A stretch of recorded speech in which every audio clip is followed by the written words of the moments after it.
Agora sim, sejam todos muitíssimo bem-vindos à nossa primeira conversa da Semana dos Aprovados.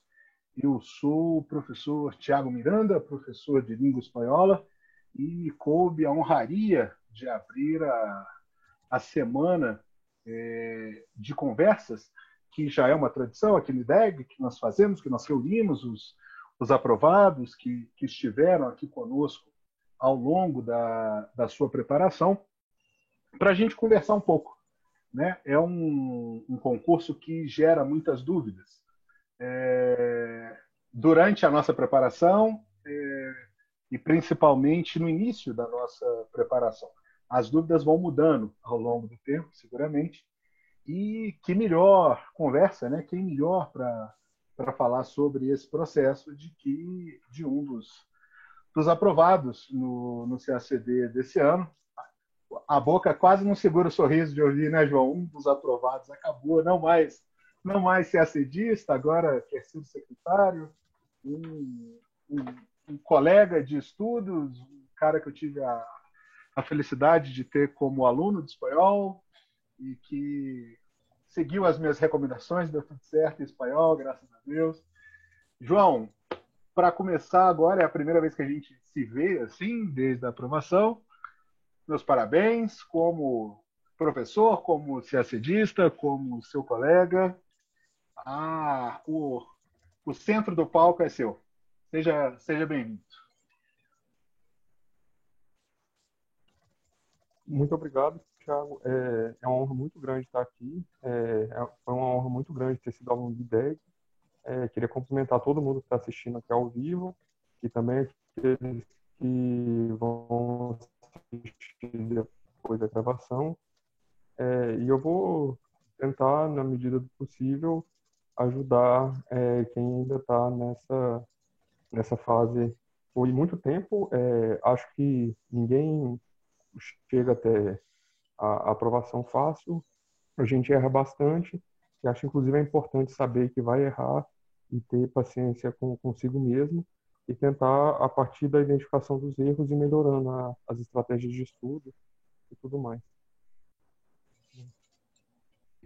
Perfeito. João, para a gente dar início à nossa conversa, eu gostaria de pedir para você que você contasse um pouquinho da sua história, do lado civil antes de ser assedista e como é que a diplomacia entrou na sua vida e como foram esses caminhos até aqui, até a aprovação. O caminho foi um tanto engraçado, porque durante um bom tempo eu tinha certeza que eu queria fazer um concurso, depois eu passei um bom tempo não querendo fazer o concurso, e depois eu voltei querendo fazer o concurso. A primeira vez que eu ouvi falar em diplomacia foi com a professora de inglês.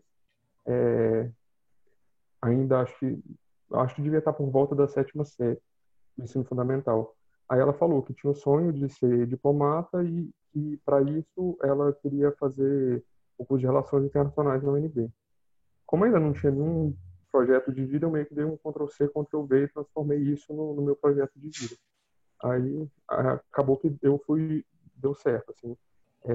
Eu decidi que era isso que eu queria e fiz o vestibular da UNB, deu certo, entrei em Relações Internacionais.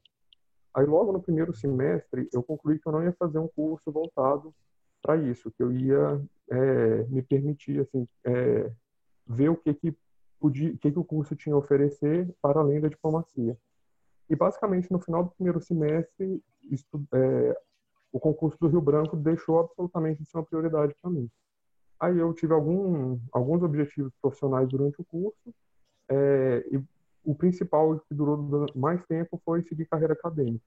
E, olhando em retrospectiva, boa parte da minha graduação foi feita com base nisso. Assim, eu fiz pouco estágio. Eu, por exemplo, não estagiei no MRE, mesmo morando em Brasília.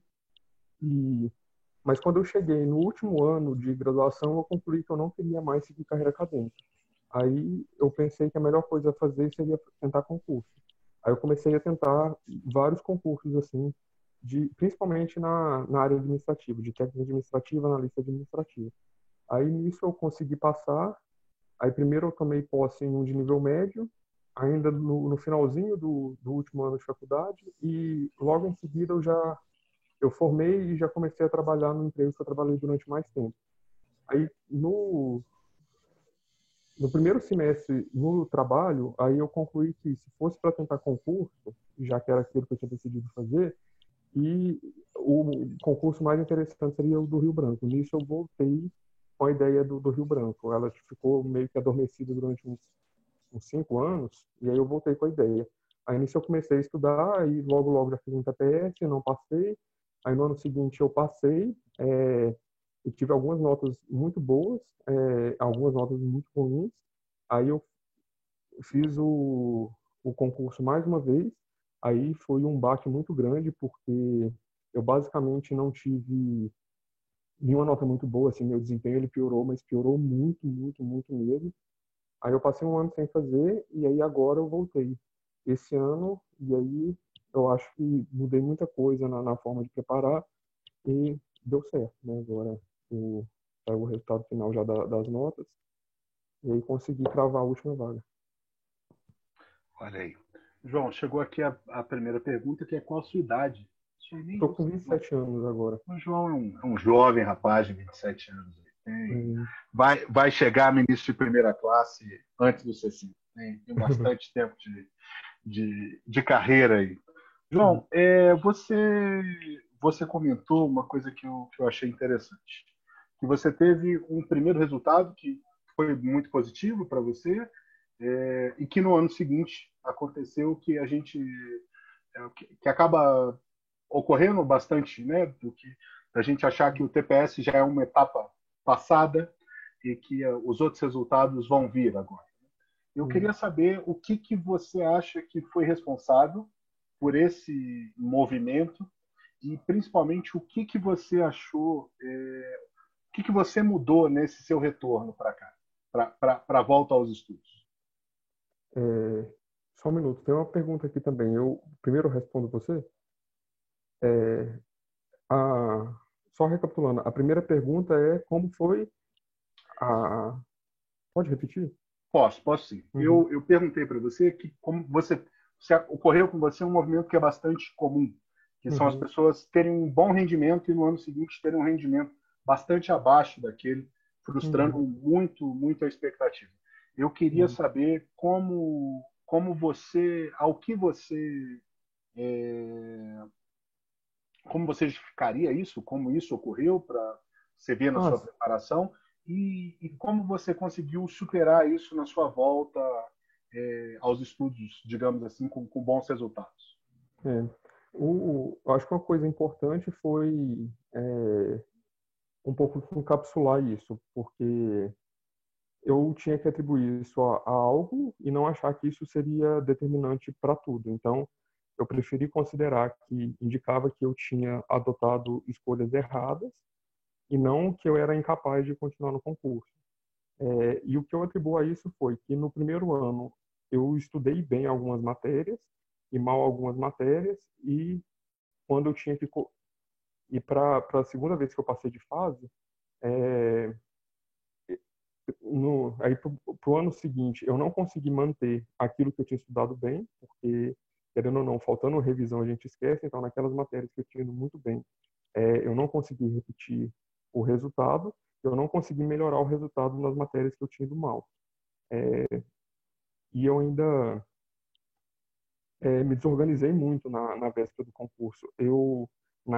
Nesse concurso eu ainda trabalhava e eu tinha férias acumuladas, porque na primeira vez que eu fiz a prova não botava fé nenhuma em nada. Assim, não teve nem perto de passar, mas eu não tinha tirado férias, eu estava com férias acumuladas. Eu acho que eu tirei uns 40 dias de férias e me desorganizei completamente, e aí eu cheguei para fazer a prova sem saber como seria o resultado. E a primeira prova foi começa com a prova de redação, e era uma redação que tinha uma citação do Saramago. Eu desestruturei, me desorganizei todinho. Eu fiz uma péssima redação, que era para você escolher uma coisa ou outra. Quem sabe você podia fazer alguma concessão, mas parece que eu escolhi uma coisa e no parágrafo seguinte eu me arrependi e fui para outra, e depois eu terminei voltando meio que com o argumento inicial, aí ficou confusa, ficou incoerente, e eu já saí da prova de português sabendo que eu não tinha chance nenhuma naquele concurso. E aí, de fato, a correção foi terrível. Eu lembro que eu consegui ter notas muito, muito boas nos exercícios, e juntando com a nota da redação, eu fiquei muito pouco acima do mínimo para ser eliminado em português.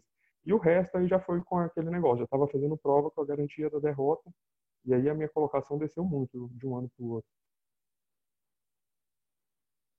Bom, vou pegar as perguntas aqui, depois eu sigo aqui com o meu roteiro. O Irineu está perguntando assim, João, você trabalhou durante toda a sua trajetória e como é que você dividia os seus estudos entre o trabalho e os estudos para o CACD?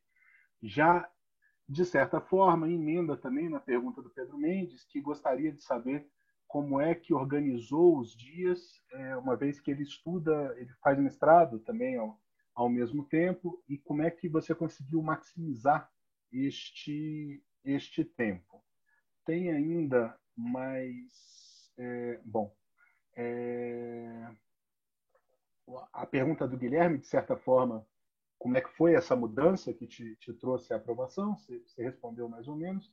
Eu vou então deixar essa pergunta sobre como funcionava, como foi a divisão dos seus dias e se você trabalhava e estudava ao mesmo tempo durante toda a preparação.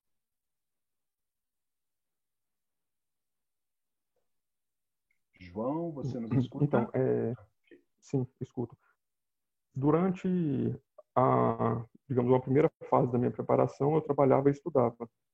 Aí, quando eu completei 3 anos de trabalho, eu me transformei num servidor estável, e aí, como servidor estável, eu tinha direito a algumas licenças, eu tinha direitos que antes eu não tinha. Eu tentei reduzir minha carga horária, só que meu chefe não tinha deixado. Aí eu pedi para ele para tirar a licença sem vencimento, aquela licença para tratar de interesses particulares. Que ele sabia que eu trabalhava na assessoria internacional e ele sabia que eu tinha interesse em fazer a prova do Rio Branco. Aí ele concordou em me dar licença, é, me conceder a licença, e eu conversei na verdade eu já tinha conversado com a minha mãe para ela me receber de volta em casa, porque, né, sem salário não tinha como eu ficar pagando aluguel em Brasília. Aí eu voltei para o interior de Minas, é, e aí eu fiz digamos, com a segunda fase da preparação, mais ou menos um ano e meio, aí eu já estava com o tempo todo dedicado ao concurso. Em relação à pergunta como eu organizava meu dia, eu vi, uma coisa que eu acho importante desse concurso é saber que tem coisas boas que outras pessoas fazem, mas que nem tudo você vai conseguir fazer. Eu vejo muita gente que estabelece metas, um planejamento mais a longo prazo. Eu nunca fui muito bom para fazer um planejamento a longo prazo. Então, eu estabeleci que eu ia ter uma quantidade de horas que eu ia ter que estudar todo dia. E aquilo que eu ia estudar, eu ia decidir mais ou menos pelas matérias que eu percebesse que estava tendo a necessidade maior de estudo. Durante um tempo, eu decidi que eu ia estudar 9 horas por dia. Passou um tempo, eu fiz uma constatação bastante óbvia que estudar 9 horas por dia estava insustentável. Aí eu reduzi para 8 horas por dia. E mesmo com essas 8 horas por dia, alguns dias eu conseguia cumprir as 8 horas e de vez com um evento bastante raro, mas que chegava a acontecer, de estar suficientemente bem para estudar até um pouquinho a mais. Mas tinha dia que, para chegar nas 8 horas, eu colocava alguns tipos de atividade que eu sabia que era o tipo de atividade mais fácil de fazer, porque eu queria completar as 8 horas e eu não tinha mais, digamos que, cérebro para isso. Então, fazia um exercício de revisão de vocabulário, alguma coisa um pouco mais leve para uma leitura que fosse mais interessante do que pesada para conseguir chegar às 8 horas. Ok. Aqui também apareceu uma pergunta em comum, que foi como é que você organizava as suas revisões. Um outro ponto que apareceu aqui foi sobre quanto tempo você estudou para chegar até a aprovação. E aqui tinha mais uma. Ah, A Paloma perguntando se eram 8 horas líquidas. E a Poliana também fez uma pergunta sobre qual é a relação com as línguas estrangeiras no início da sua preparação. Eu vou pedir, a Camila está levantando a mão, mas eu não estou conseguindo te achar pelo excesso de gente. Se você pudesse colocar, Camila, a sua pergunta aqui no chat, eu agradeço. Pode ir, João. Entendi. Tiago, foram muitas perguntas. Se puder controlar, se eu respondi todas, aí qualquer coisa você pede que eu, se eu esquecer alguma, eu respondo depois. 8 horas eram 8 horas líquidas. Durante a manhã eu podia fazer como o cérebro estava funcionando melhor, eu podia fazer um tempo maior, sem intervalo. Fazia bloquinho de 40 minutos com pausa. E aí eu tentava ter 8 horas líquidas. A outra pergunta é como que eu fazia com as línguas estrangeiras, né? Eu, eu sempre soube que língua estrangeira não era meu forte e eu tentava, é, bem no começo mesmo, eu confesso que eu fui um tanto relapso com essa parte. Agora, mais no final, aí eu tentei me esforçar mais, sabendo que eu precisava melhorar muito nesse aspecto. Aí eu fiz aula com o Thiago, também fiz aula com a Marina, no IDEG, fiz aula com outra professora de francês fora do IDEG e também de inglês específica para o CACD. Quais foram as outras perguntas? Tem aqui quanto tempo você estudou? Ah, sim. Eu fiz a prova pela quarta vez agora. A primeira vez eu não cheguei a passar de fase, essa foi a terceira vez que eu consegui chegar na fase final.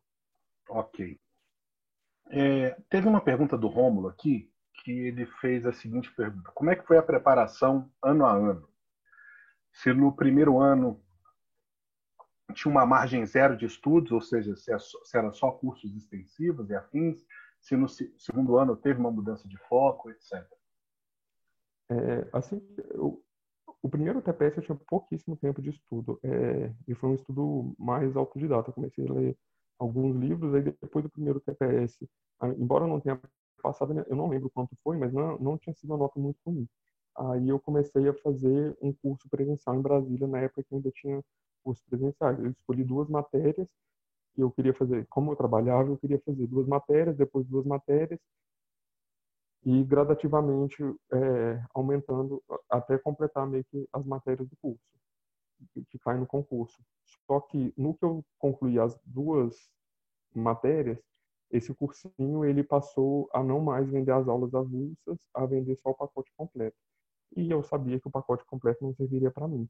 Aí eu passei um bom período autodidata, que inclusive hoje eu vejo que eu fiz algumas leituras que não deveria ter feito, porque não é exatamente aquilo que era uma defesa acadêmica que não é aquilo que geralmente se entende no assunto, então que a banca provavelmente não aceitaria aquilo como argumento, mesmo se eu fizesse indicação bibliográfica, que era melhor pegar uma pessoa que tivesse uma opção, digamos, mais balizada.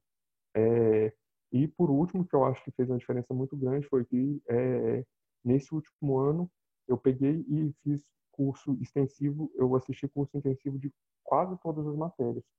E eu achei que foi muito bom, porque eu consegui identificar aquilo que eu estava bem e aquilo que eu estava mal.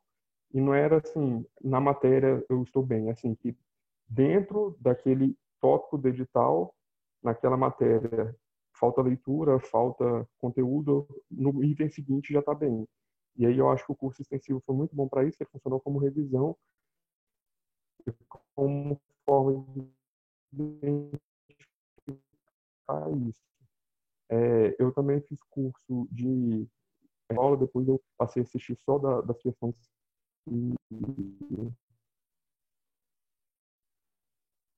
que eu tinha, não necessariamente errado, porque eu fazia a marcação daquilo que eu achado, em algum lugar eu colocava um asterisco, que era tipo dúvida. Então eu sabia que eu tinha que rever as questões que eu tinha marcado ao contrário, né, que eu tinha errado, e as questões que eu tinha dúvida. Eu passei a assistir aula só daquilo que eu tinha E aí eu assistia os 4 itens, mas eu assistia só das questões que eu tinha dúvida.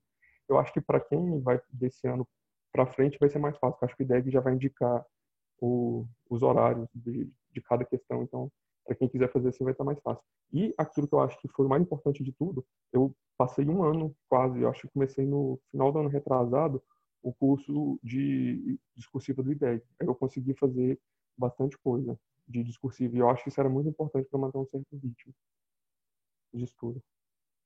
Ok, João. Teve uma pergunta aqui do Guilherme. Eu vou fazer essas duas, depois a gente vamos fazendo em blocos de duas. Eu acho que é melhor para a compreensão.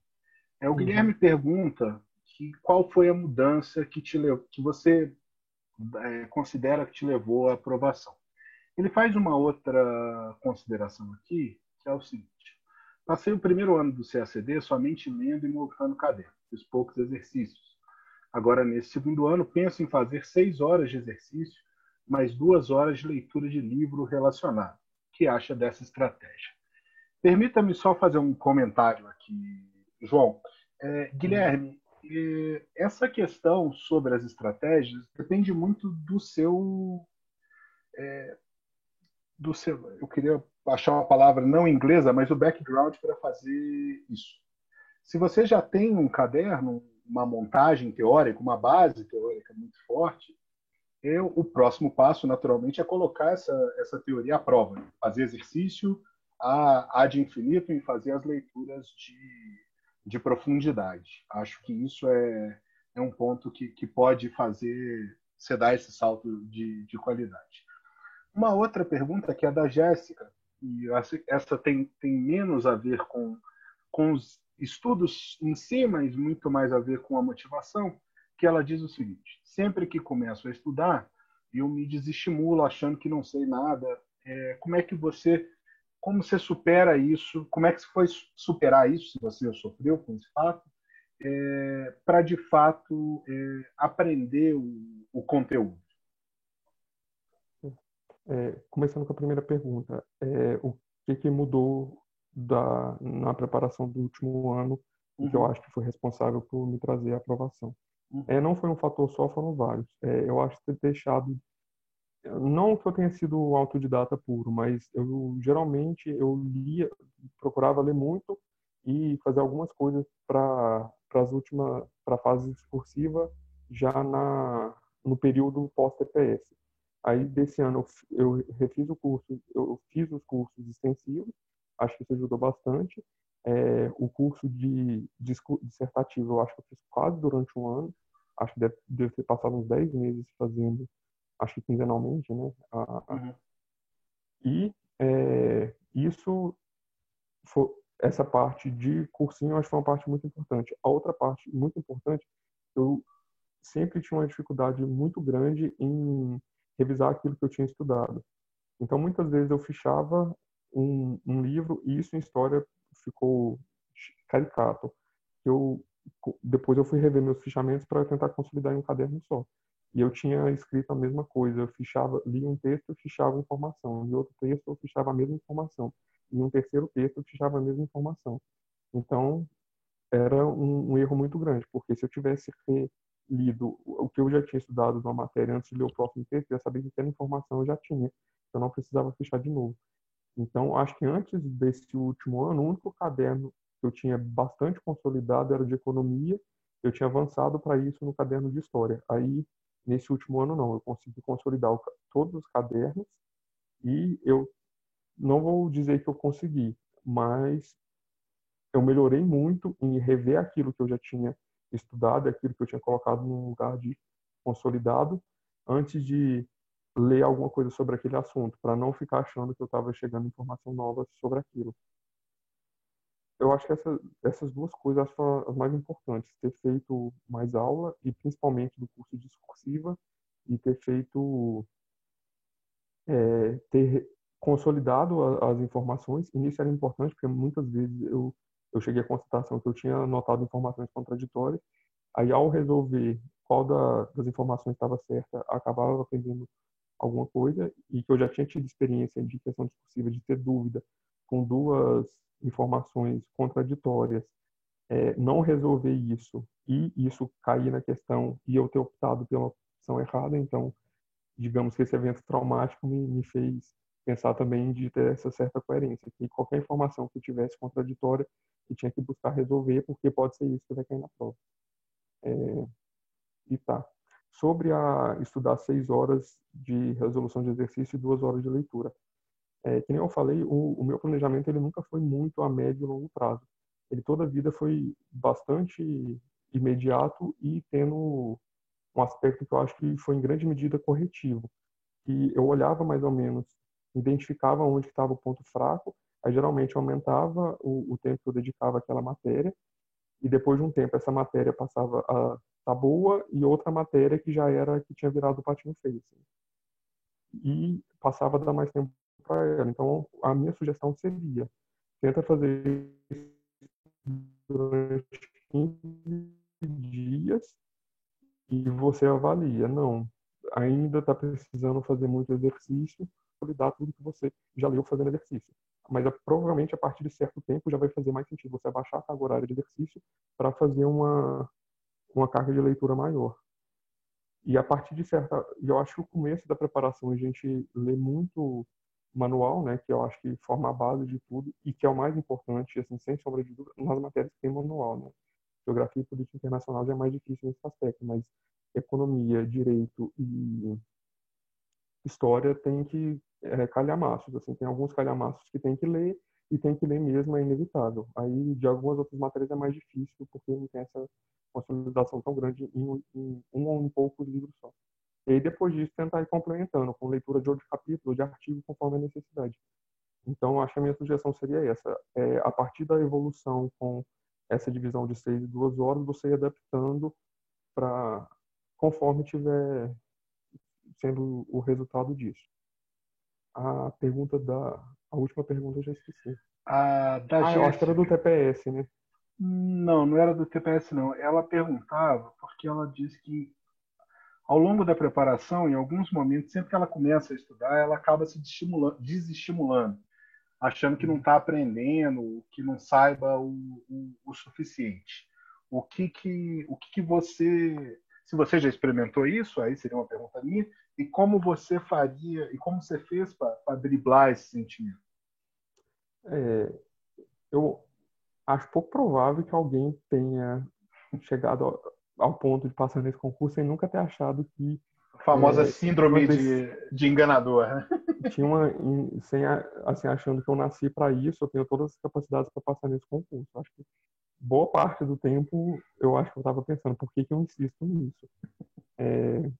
Mas assim, e isso acontece em um âmbito mais geral, de vez em quando com matérias específicas.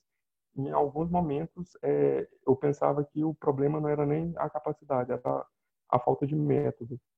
Mas sempre tinha algum motivo para pensar que não ia dar certo. Eu acho que isso faz parte e de motivação eu tinha uma coisa que eu fazia que é uma mistura de motivação com procrastinação, que dos jeitos de procrastinar que dava menos peso na consciência era ver vídeos no YouTube de como não procrastinar. E de vez em quando eu assistia vídeos assim de métodos de estudo, de sei lá, repetição espaçada, como fazer mapas mentais, como tentar lembrar, como umas leituras mais assim. Geralmente eu sabia que esse tipo de coisa, a efetividade era baixa, então eu assistia só vídeo mesmo, em vez de sei lá, ler um livro sobre o assunto. Mas em alguma medida isso podia ajudar por dar alguma ideia, ou você vê que, não, de fato isso eu estava fazendo errado, é melhor mudar isso. E tem duas dicas bem mais, digamos assim, literárias para motivação, que eram dois poemas que volta e meia eu recorria a eles quando eu via que eu precisava de algum motivo de motivação. Quando era meio que para entender que a preparação era dura e difícil mesmo, geralmente eu lembrava de dois versos do poema do Fernando Pessoa, O Mar Português, né? Que para passar além do bojador tem que passar além da dor. O poema todo ele é interessante assim porque ele tem muito disso que uma conquista exige muito sacrifício, e eu acho que esses dois versos sintetizam bem esse aspecto do poema. E o outro é um que chama Viagem a Ítaca. Eu confesso que é o único poema que eu conheço desse escritor, salvo engano ele é egípcio, mas eu não tenho certeza. Então não foi escrito em português, você acha umas traduções muito diferentes umas das outras, mas e eu não sei ele de cor nem dois versinhos, assim, mas ele fala que é para você esperar que a viagem a Ítaca, é para você desejar que a viagem a Ítaca seja longa, porque isso vai te enriquecer e te deixar com mais saber. Aí fala que você pode encontrar desafios, aí vem umas figuras mitológicas, tipo, acho que Poseidon, que você pode encontrar isso no caminho, então seriam as dificuldades, mas que você não vai encontrar essas dificuldades a não ser que você tenha elas na sua mente. E além dessa parte que as dificuldades estão mais na sua mente, fala que o caminho tem que ser longo para você poder se desenvolver enquanto isso. Para você, aí fala que você vai conhecer cidades, vai conhecer gente, vai se tornar uma pessoa mais sábia e que você deve chegar em Ítaca já velho e já sábio, para você não esperar de Ítaca aquilo que Ítaca não vai te dar, e que na verdade o que Ítaca vai te dar é o caminho. O caminho para chegar até Ítaca é aquilo que você precisa. E eu sempre tive essa noção de processo muito grande, que eu e seria um pouco sofrido, mas seria necessário esse processo todo para chegar até o final, assim. Então, que não e saber que o caminho é longo é importante, já que eu acho que a média de tempo é de 4 anos e meio, ou 4 anos de estudo. Então, você chegar no primeiro ano achando que no segundo vai passar, e eu me perdi já. Tem mais alguma outra pergunta pendente ou era só essa de motivação? Nossa, tem muita coisa, meu amigo. Você está achando? Hum, Tá. hum, Um aqui que está perguntando, a Vitória pergunta qual é o seu método de revisão de conteúdos, uma vez que o edital é muito extenso. A Daniela Vargas pergunta que você falou que nesse último concurso ele fez algumas mudanças em relação ao que ele tinha ido mal. Esse aqui ele já comentou esse caso. Então, uma é sobre as revisões, a segunda, a Morgana, pede que você fale um pouco mais sobre a preparação para as provas de francês e espanhol. E a Bárbara faz uma pergunta: se você fez muitas leituras ao longo da preparação, uma vez que para ela parece que seguindo cada sugestão de leitura de cada aula, de cada matéria, é impossível terminar todas as leituras. E abraçando com essa pergunta da Bárbara, tem uma da Laura Mirley aqui que pergunta se você poderia citar alguns desses calhamaços que você disse indispensáveis para os estudos e se você estudou pelos manuais do candidato. sim, pouca coisa eu estudei pelos manuais do candidato e quando eu vou começar a responder da última. Quando eu falava de manuais, quando eu falei de manuais, era, por exemplo, vamos lá, em economia. Eu li o livro do Mankey, que servia para micro e macro. Eu li o livro do Krugman, que servia para economia internacional. E eu li o Grimaud e o Jean Piaget de economia brasileira. Então, eu imagino que, eu não sei estimar, mas uma porcentagem muito grande do edital de economia estava coberta pela leitura desses manuais. Em História do Brasil, eu li Boris Fausto, li aquela coleção do Brasil Nação e o livro da Maria Ieda Linhares. Há uma certa repetição nisso, mas história, principalmente no começo, foi uma matéria que eu li, eu acho que inclusive demais. Assim, depois eu passei a eu, tinha algo, talvez a leitura de dois desses três já seria suficiente. E em HPEB, o livro do Servo, eu tinha lido na faculdade, e eu reli, eu acho que boa parte dos capítulos, se não ele todo. E tem o que o Luigi chama de A Bíblia Preta, que eu acho um do Vidigal novo, também li. E acho que teve mais um manual de geral de HPEB que eu li. Não lembro. E eu li também aquela coleção Pensamento Informático Brasileiro, salvo engano, que aí era outro calhamaço, que aí tinha, acho que até a República Liberal tinha, acho que desde Alexandre de Gusmão, até, não só chanceler, mas alguém que tinha sido importante para a política externa brasileira. E aí outra matéria é direito. Direito constitucional. Eu já tinha estudado para concurso antes e então acabei não lendo nenhum manual. Mas aí manual eu li o do RESEC, que eu acho que foi muito bom, embora ele seja fraco em alguns aspectos. Aí depois eu tentei compensar com o livro do Mazzuoli, só que eu acho que o Mazzuoli tem algumas coisas que simplesmente não seriam aceitáveis para banco. Então eu recomendo pegar um manual melhor para ler com os robôs do que seguir as minhas orientações. E geografia, embora não cobrir o edital todo, eu acho que um livro que foi fundamental para minha preparação foi o Milton Santos, Território e Sociedade, no início do século XXI. Se o nome não foi esse, é muito parecido com esse. É Milton Santos e acho que eu esqueci o nome. Ele tem uma coautora, não sei se é Maria e alguma coisa com L depois. Mas enfim, esse foi um manual também, mas o manual de geografia ele não cobre tudo. Ah, uma menina respondeu que é Maria Laura Silveira. Isso mesmo. E aí eu acho que boa parte de tudo depende dessa base, né? Sem essa base, para você ter uma noção meio que geral daquela matéria, não adianta ficar lendo um artigo científico ou coisa assim, ou coisa muito específica, se você não sabe encaixar aquele específico no geral da matéria. Vamos lá. As outras perguntas, eu tinha que ter pegado um papel para anotar as perguntas. Não, fique tranquilo, estou aqui para servir de papel. Hum, Para contar um pouco mais sobre a preparação para as provas de francês e espanhol. espanhol. Espanhol, durante algum tempo eu fiz aula com um professor particular quando eu ainda morava em Brasília. Aí eu passei um bom tempo sem, e depois eu retomei com o Tiago fazendo o curso no IDEC. Francês eu fiz com a Mari e também com outra professora particular, porque francês, a acentuação e letras dobradas e ortografia é muito difícil. Então teve essa duplicidade.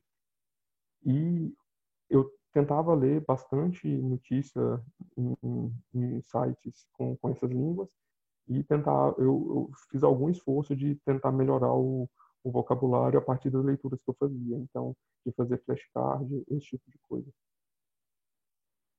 Qual que é a próxima pergunta? E qual era o método de revisão que você usava? De revisão. Aí eu passei a distinguir por matéria. A matéria que eu estava com o caderno mais consolidado, acabou que foi a que eu menos mexi, que era economia. Então eu já tinha pegado todos os fichamentos e tentado encaixar mais ou menos nos pontos de editais. Aí ficou em forma de tópico mesmo. Direito, eu passei para mapa mental e eu acho que esse tipo de mudança de formato acho que sempre ajuda, que você acaba pensando um pouco naquilo ali, você retoma melhor consciência de leitura, você trocar a forma de organização. Aí, direito, tanto o direito interno quanto o direito internacional ficaram em forma de mapa mental. Eu fiz história em mapa mental e fiz uma parte de política internacional em mapa mental. E um que eu acho que ficou muito bom foi geografia. Eu também coloquei mapa mental. Aí depois disso eu tentei criar e aí eu fazia a revisão. Ao fazer os mapas mentais eu já estava fazendo uma forma de revisão e em alguns momentos, por exemplo, véspera de TPS e véspera das provas, eu tentava mais ou menos lembrar do que estaria no mapa mental e depois eu colocava em outra cor aquilo que eu tinha esquecido. Eu fiz o mapa mental no computador e tentava fazer isso no papel. Aí depois eu tinha que tentar lembrar aquilo que eu tinha esquecido. Depois disso, para as matérias de economia brasileira, política internacional e história do Brasil, eu estava insatisfeito com o mapa mental, porque eu estava achando difícil a visualização.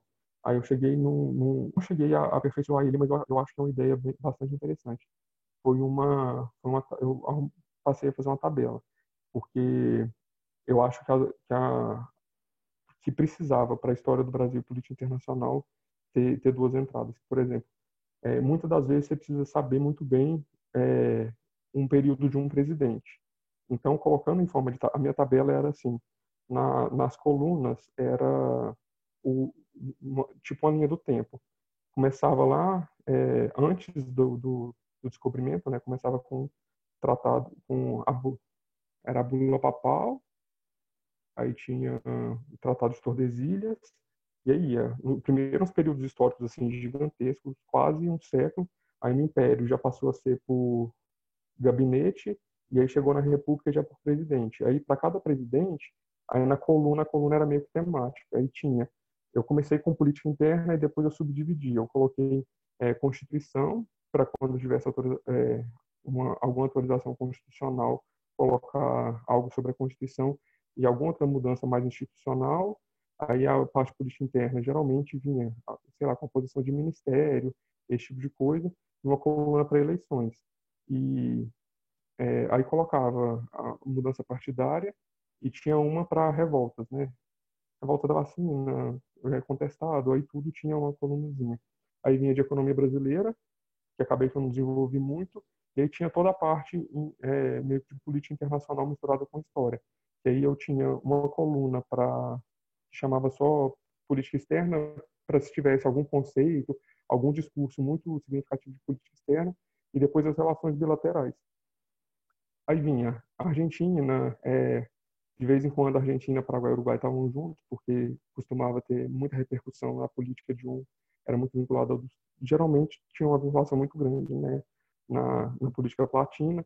Aí tinha uma coluna meio que residual para a América do Sul, aí Estados Unidos, Grã-Bretanha, França, e que aí, no meu ponto de vista, o melhor disso era que se eu precisasse estudar a Dutra, por exemplo, eu podia pegar aí política, governo Dutra. Aí eu tinha todas as informações da política interna dele, depois eu tinha uma informação sobre a economia e eu tinha a informação sobre, da política externa com todos os outros países. Agora, por exemplo, se eu precisasse já fazer uma revisão de Argentina, eu podia pegar pela coluna. Então, ia saber, por exemplo, durante a República Liberal, como foi a relação com a Argentina. Aí eu pegava pela coluna, eu via Dutra, Vargas, Café Filho, JK, né, Jânio e Jango. Aí eu podia fazer assim, e eu acho que essa forma de visualização com essas duas entradas era bastante útil. Ok. Ainda sobre esse seu, essa sua revisão, ele está perguntando se você fazia isso por manual, esse mapa mental manual ou à mão? Não, eu baixei um programa e eu fazia no computador. Qual, você lembra o nome do dito cujo? Era Simple Mind. Ah, Simple Minds, esse é bem bacana. E a Kelly também está perguntando se você morou em algum outro país. Eu fiz um intercâmbio bem curto de 2 meses na Inglaterra, mas deve ter mais de 10 anos já. Uhum. Não, quase 10 anos, acho que foi 2011 que eu fui, ou comecei em 2012. E eu fiz um semestre em Montreal, no Canadá. Muito bem. Mas também Ainda tem muito tempo já. sob revisões, a Paloma pergunta qual era a periodicidade das suas revisões. É, quando eu constatava que aquela matéria estava ruim, assim, que ela estava fraca e ela precisava ser revista. E aí era assim, fiz uma lista de questão objetiva e foi um desastre. Eu me preocupo com ela. Fiz uma redação, ela veio marcada de cima e embaixo. Tem que se preocupar com essa matéria. Entendi. Falando em matérias, já entra aqui na questão do Christian também. Qual a matéria você teve maior dificuldade e como é que você lidou com isso? A Marcela fez uma pergunta aqui também sobre como é que conciliou os estudos do mestrado. Marcela, quem está fazendo mestrado é um outro CACDista. Ele só trabalhava e estudava. Mas ela faz uma pergunta: como é que você dividia o tempo entre trabalho e estudo?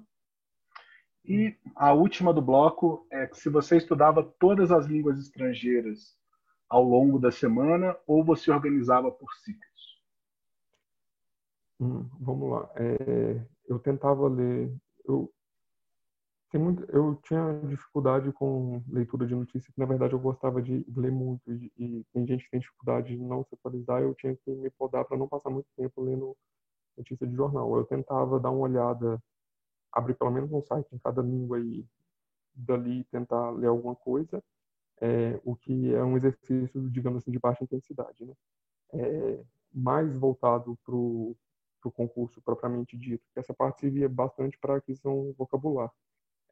e mais voltado para o concurso, aí era no ritmo do curso. Se o curso me pedia uma redação numa versão por semana, era o que eu fazia. Se pedia uma redação para uma semana, uma versão para outra, eu fazia. Eu basicamente eu não tive um ritmo próprio meu, eu fui seguindo o ritmo dos cursos que eu estava fazendo. A matéria que eu tive mais dificuldade é de língua inglês e francês. Foram matérias que eu tive dificuldade e que as notas não foram exatamente boas. De matéria de conteúdo, eu esperava ter tido uma nota melhor na prova de direito, porque na verdade eu esperava cair muito direito internacional, que era uma matéria que eu achava que eu tinha dedicado bastante, que era uma matéria que eu sentia que eu estava melhor, e caiu pouco direito internacional, caiu muito direito constitucional, e economia eu acho que era uma matéria que o retorno não era proporcional ao esforço que eu colocava na matéria. O, eu nunca achei ruim a economia, na verdade eu gostei, me interessava e dedicava um certo tempo, mas parece que o retorno disso em questões objetivas e discursivas nunca foi proporcional ao tempo e esforço que eu colocava.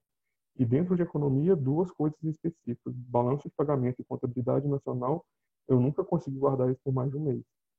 Então, e sabendo disso, eu deixei para estudar isso mais na véspera, porque eu sabia que eu ia.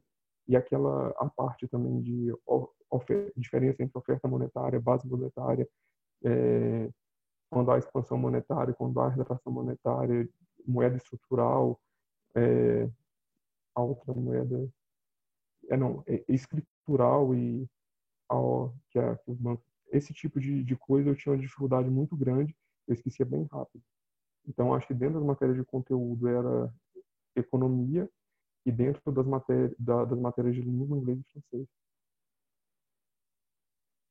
Como você dividia seu tempo entre trabalho e estudo?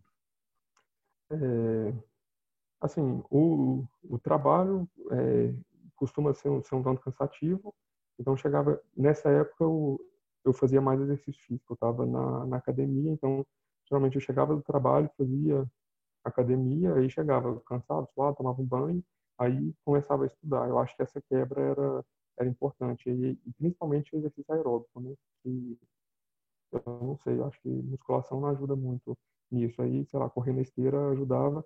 Aí chegava e tentava estudar, e tinha que comer também, e aí estava um pouco cansado depois da janta, esse tipo de coisa. Mas eu tentava estudar de noite e durante os finais de semana, deixando assim uma tarde. Mais alguma pergunta Temos, pendente? temos mais aqui. E como é que, se você estudava todas as línguas estrangeiras por semana, organizava em ciclos? Então, eu não respondi muito claramente essa parte. Eu tentava, não necessariamente que eu conseguia ler em todas as línguas todos os dias, mas eu tentei isso durante um tempo, então era algum contato com cada língua diário, e o resto, terça-feira é dia de francês e quarta é de espanhol, não. Assim, basicamente, amanhã tem que entregar a deadline, aí tem que fazer dessa matéria. Entendi. Aqui, mais três perguntas. Se você tem noção de quanto você investiu em termos financeiros por esses 4 anos? A segunda é uma muito boa pergunta aqui. O que você achou da prova do último ano aos anos anteriores, comparado aos anos anteriores?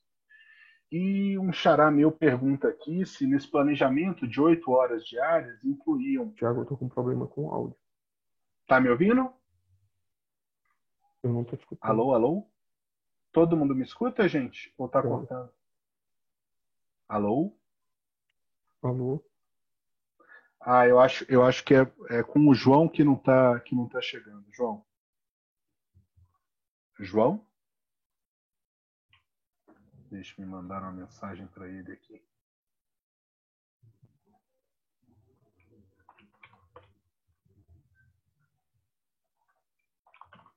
Eu acho que o João travou, mas daqui a pouco ele já. Isso. Caiu. Caiu, mas ele já. Pronto, voltou, João. Uhum, Você nos certo. escuta agora? Pronto, perfeito. Sim. Então vamos lá. Eu escutei duas das perguntas. Eu acho que você tinha anunciado que faria três, né? Isso. Aí a última é, desse seu planejamento de estudo de 8 horas, essas 8 horas incluíam horas assistindo aula, ou essas horas para aula, para ver essas aulas de cursos, eram a parte dessas 8 horas de planejamento? Então vamos lá. Sobre o tanto que eu gastei, eu não faço ideia. Eu comecei não anotando os Melhor nem gastos. pensar nisso. É, então eu realmente não sei. A segunda era a terceira. Vamos lá. A segunda pergunta qual era? O que você achou da prova de 2019 comparada à dos anos anteriores? Eu gostei muito do isso da primeira fase ou da segunda, ou comentário sobre as duas. Acho que no geral, João. Acho que no geral. É, Sobre a primeira fase, eu confesso que eu não tenho opinião formada. Eu fiz, corrigi a prova, é, mandei alguns recursos no dia de mandar recurso e esqueci completamente. Então, eu não lembro como que foi. Eu lembro que eu achei a prova de inglês mais fácil do que costumava ser. A de português continuou difícil, como sempre. As outras matérias eu não tenho nenhuma lembrança muito, muito precisa do que foi, então não seria bom para comentar. Já a segunda fase teve um envolvimento muito maior. É, então vamos lá. Eu achei o estilo de pergunta não mudou muito com a troca de banca. Parece que, na verdade, quase nada manteve muito do que era antes. Geralmente, texto motivador, um comando e três tópicos. Esse padrão para as provas de conteúdo acho que se repetiu várias vezes. Eu gostei muito da subdivisão em 10 quesitos, porque fica muito mais transparente aquilo que se esperava da pessoa e você consegue identificar o que você respondeu e o que você não respondeu. E acho que foi isso. Já teve concurso, acho, com questões bem mais fora da casinha do que isso. Né? A do BPM 5 contra a BPM 6, por exemplo. E a última que era sobre o planejamento de estudos, essas 8 horas diárias suas, elas seriam só para assistir aula, contavam como 8 horas, ou esse horário de ver aula era a parte dessas 8 horas? Geralmente a parte da aula entrava nas horas que eu precisava de cumprir 8, mas que eu já estava muito cansado. Então era um tipo de atividade de, digamos assim, baixa intensidade que eu colocava para. Era não acho que seria um auto-engano, mas era uma compreensão assim de mim mesmo que estava difícil. E que se eu lesse alguma coisa muito difícil, eu provavelmente não reteria nada. Justíssimo.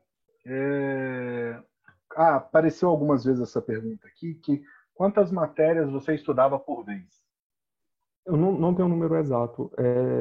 Era realmente naquilo que eu via que eu estava tendo dificuldade.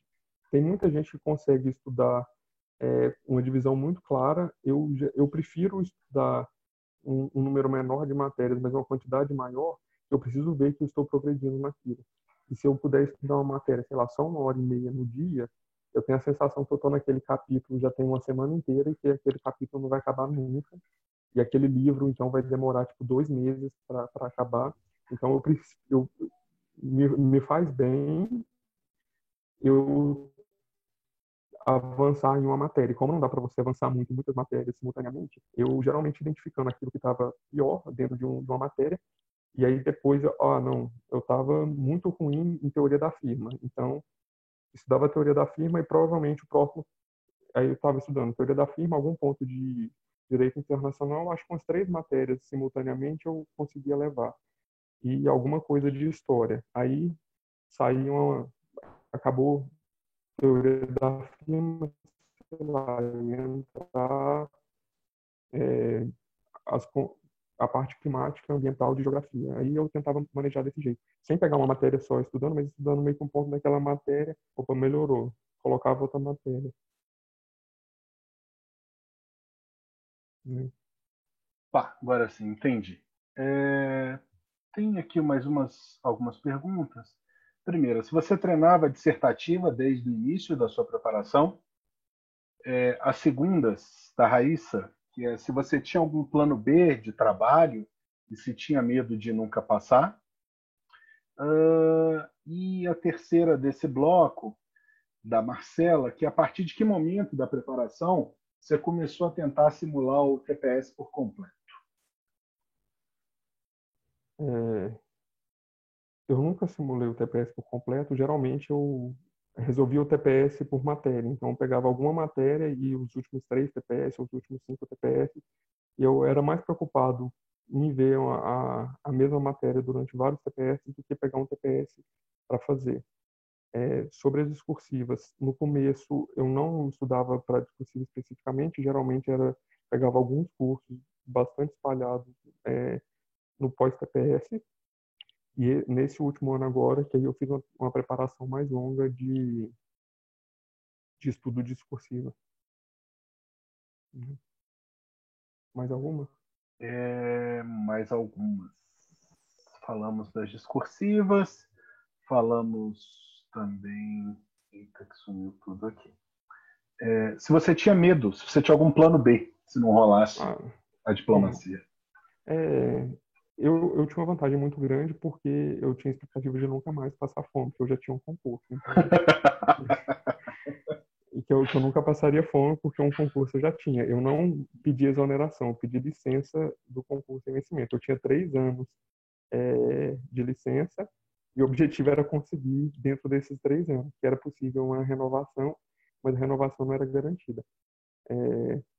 E durante esse último ano eu ainda tentei mestrado, porque chegou uma certa altura que eu achei que precisava, que estava tentando falta CB, a vida estava parada, porque né, a vida estava parada mesmo.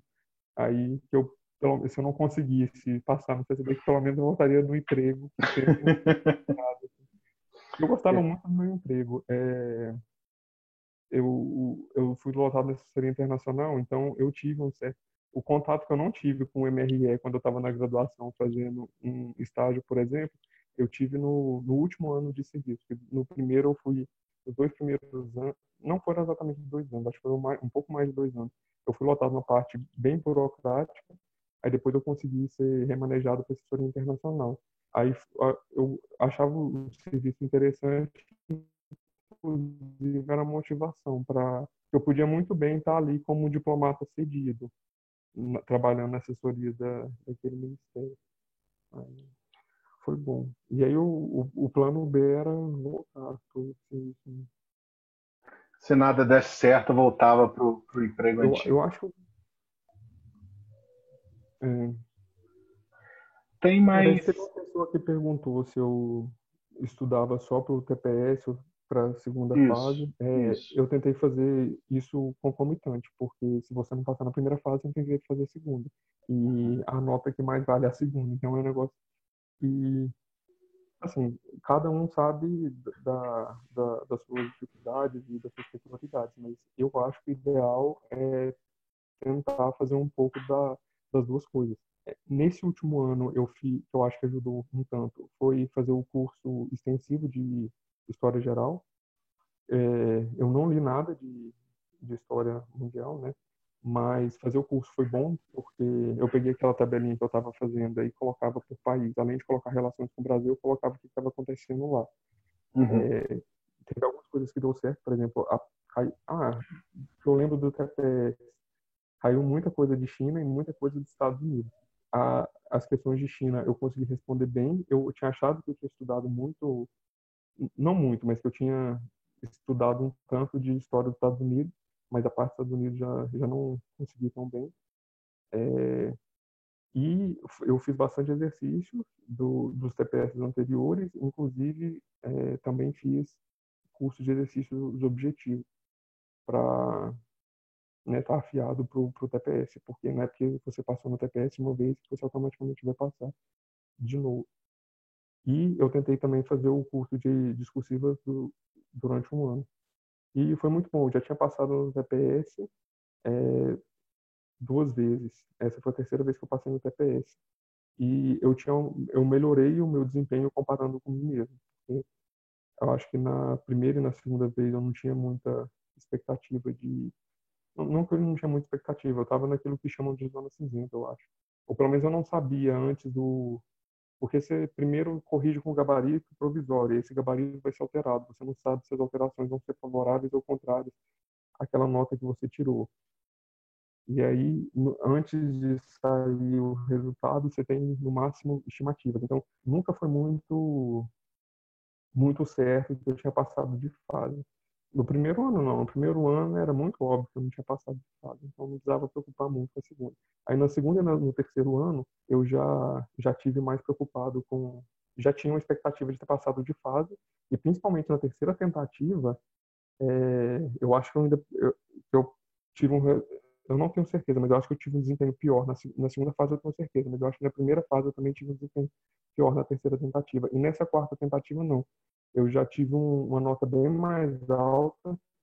Eu já falei, assim, possível tudo é, mas tomando como base o histórico, a minha nota deveria ser suficiente para passar no TPS. Eu pensei, se eu melhorei em relação a mim mesmo em relação à primeira fase, eu espero que o mesmo aconteça em relação à fase discursiva. E aí, eu acho que me serviu esse pensamento, eu acho que me motivou um pouco também. Tá certo. João, eu vou passar para as nossas 4 últimas perguntinhas aqui. Eu vou fazer as 3 primeiras e a última eu vou deixar como uma pergunta, como uma resposta e também como uma mensagem final. A primeira é que se você considera que o seu nível de inglês era intermediário ou avançado quando começou a estudar para o CACD e como é que você lidou com a dificuldade dessa prova. A segunda é como você organizava as leituras complementares, os livros extra, né? Que sempre são de profundidade, que eles chamam. E o Everaldo também fez uma pergunta interessante, que é como acompanhar as notícias importantes da mídia contra horas isoladas de estudo. Porque toda vez que ele fica muito tempo estudando, ele acaba se desatualizando sobre política internacional. Entendi. Vamos lá. O meu nível de inglês, quando eu comecei a estudar, eu acho que ele era enferrujado, assim. Ele podia melhorar um tanto desenferrujando. E eu acho que foi isso. Eu sabia que não seria uma matéria que ia puxar minha nota para cima, e eu tentei fazer Eu fiz alguns cursos para tentar meio que melhorar dentro do possível no inglês, mas eu sempre tive dificuldade em dedicar tempo a línguas pelo fato de não ser muito palpável que você aprendeu alguma coisa ali. Então, geralmente, quando você termina de ler um capítulo de qualquer matéria de conteúdo, você tem a sensação de falar assim, olha, eu tenho, sei lá, essas 5 informações pontualmente que eu não sabia e que hoje eu sei. Sei lá, em economia, antes eu não sabia para que servia esse gráfico, agora eu sei. Eu não sabia qual tinha sido a política externa de tal presidente, agora eu sei. Em línguas eu acho muito frustrante isso, de você aprende e não sabe. Eu acho muito mais difícil ter a sensação que está avançando. E aí, com isso, geralmente, o tanto que eu tinha como meta de estudar com línguas, eu acabava, no meio do caminho, trocando muito para a matéria de conteúdo.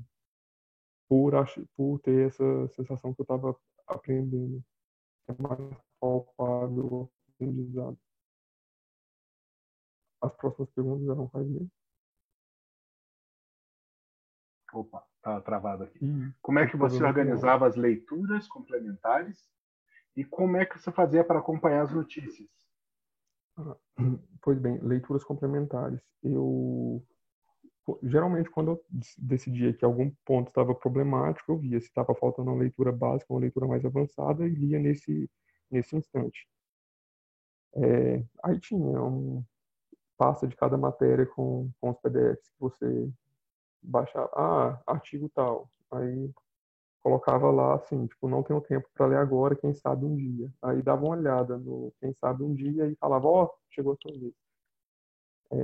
E sobre leituras, eu gosto muito de jornal, então geralmente eu abria a página de alguns jornais, dava uma olhada ali o que estava acontecendo, e eu passei a ouvir muito podcast, acho que no último ano e meio, que até então era uma coisa que eu ignorava muito. E aí eu comecei a escutar e aí eu acho que eu virei meio que passei a colocar muito isso na minha rotina para quase tudo. E então era isso, um pouco de podcast, leitura dos jornais, e mais pro final passou, o IDEG passou a ter um sistema também de distribuição de notícia, né? Entendi. Aí já a Juliana já entrou aqui. Quais podcasts você acompanha? Em português, e que tinha mais a ver com o concurso 2, que eu acho que quase todo mundo já deve conhecer, que é o Xadrez Verbal e o Petit Journal. Em espanhol, teve uma hora que eu comecei a escutar cinco, se não me engano, o nome era Cinco Continentes, mas aí eles colocavam muita coisa, eu achei que estava demais, e aí eu acabei não achando um podcast de espanhol para escutar. Francês, eu escutava Geopolitique e o outro, acho que era France Internacional, alguma coisa assim. Não sei Da Rádio France. exatamente o nome. É das rádios. Uhum. Um era da RFI e o outro acho que era da Rádio France. Aí eu escutava também podcast do Les Echos, que era um jornal voltado para economia. Mas nem todos os episódios. Em inglês eu escutava muito a The Economist. Teve uma época que eu escutei alguns dessas, acho que não sei se a Foreign Policy tinha um de entrevistas, eu escutei um tempo também, mas o que eu mais gostava mesmo, e que eu mais seguia era o da The Economist. Olha, de espanhol aqui, já que entrou na minha seara, eu recomendo fortemente o La Voz de Iñaki. Iñaki é um comentarista político da Espanha, muito bom. Sai todo dia um comentário pequeno. E um outro que é sobre. Ah, desculpa, Matheus. Chama La Voz de Iñaki. E um outro que chama Oi Hablamos, que é sobre coisas para você aprender em castelhano. Vale bastante a pena. Bom, João, antes de terminar aqui oficialmente, eu queria agradecer a você mais uma vez, saudar o colega. Eu estou felicíssimo em ver tanto nome conhecido, felicíssimo em ver o seu esforço. O João é um aluno daqueles que o professor sonha ter, né? O professor que o aluno que ele puxa o professor o tempo todo, não, peraí, isso é muito bacana. E eu vou usar a pergunta da Vitória, que ainda está na faculdade, e ela pede dicas para preparação. Eu acho que você deu algumas várias aqui, mas gostaria que você fechasse essa nossa primeira conversa com um recado para os que ainda estão na estrada aí nessa longa batalha. Então, já que é para dar um conselho, não vou falar exatamente o que eu fiz, mas aquilo que eu acho que a vida teria sido mais fácil caso eu tivesse feito. Então, aproveitando que ela ainda está na faculdade, estudar muito os 3 idiomas estrangeiros que caem na prova. Assim que começar, já fazer uma preparação sólida de redação de português, que é outra coisa também de longo prazo, um prazo um pouco menor que as línguas estrangeiras, mas é algo também importante desde o início. E a questão que o Bolzan fala bastante da importância do caderno. O caderno pode ser de várias formas, pode ser um mapa mental, pode ser em forma de tabela, em forma de fichamento, resumo, assim, texto corrido, prosa mesmo, eu já acho um pouco mais difícil. Mas, enfim, da forma que você achar melhor e que pode ser uma forma diferente para cada matéria, mas que tenha algo consolidado para você, antes de ler algo novo sobre aquilo, você possa recorrer a, a esse caderno e ler aquilo que você já sabe, e depois você vai acrescentar ali só as informações novas. E que é um negócio que você precisa ter plena confiança, que o que está ali está certo, e, além de você não ficar colhendo informação repetida, é você ter um lugar seguro para fazer revisão. Aí, provavelmente disso, você vai poder fazer um negócio um pouco mais resumido, é, e ver o que está faltando e fazer algum tipo de exercício de recapitulação ativa, algo nesse sentido. Ok. E sua mensagem para os CACDistas, meu caro colega, para esse mundo que o senhor abandona para Uhum. começar a carreira agora? Então, eu acho que eu já falei, eu vou reiterar a indicação quando tiver muito duro, muito sofrido, lembrar que para passar além do bojador tem que passar além da dor e que a viagem é longa, então tenha sempre Ítaca em mente e saiba que o caminho vai ser longo, mas ele precisa ser longo para que ao chegar em Ítaca você tenha feito por onde ter chegado lá. Assim, acho que seriam essas duas coisas. Tá certíssimo, tá certíssimo. João, Né? muitíssimo obrigado pelo seu tempo, pela sua atenção, pelas palavras. Foi muito enriquecedor esse papo aqui. E para o Obrigado. pessoal, gostaria de lembrar que terça, quarta, quinta e sexta ainda tem mais de novas histórias aí. Acompanhe. Para quem perguntou de Né? notícias, o IDEG tem um sistema de clipping diário, que chama Diário de Notícias. É só você botar seu e-mail lá. Chegam umas notícias bem bacanas e toda sexta tem um podcast que chama Resumo da Semana, também gratuito. Se depois vocês dão uma olhadinha lá. João, brigadão, cara. Boa É. noite. Eu queria agradecer. Durante a maior parte do tempo eu não consegui acompanhar os comentários, mas Uhum. agora eu estou vendo um monte de gente me dando parabéns aqui pela aprovação. Foi muito emocionante esse concurso, né? É, eu tive lá, assim, bem naquela linha tênue, mas no resultado do final deu tudo certo. Então eu queria agradecer muito os parabéns aí de todo mundo. E se tiver alguma pergunta que eu não tiver respondido ainda, quiser fazer, estamos aí. E o recadinho final, acho que ficou bom, aquelas duas indicações de poema, né? E muito obrigado ao Thiago aí, que pôde, né, conduzir essa entrevista aí, né? Tá certo. Gente, forte abraço para vocês. Nos vemos daqui a pouquinho. Um abraço.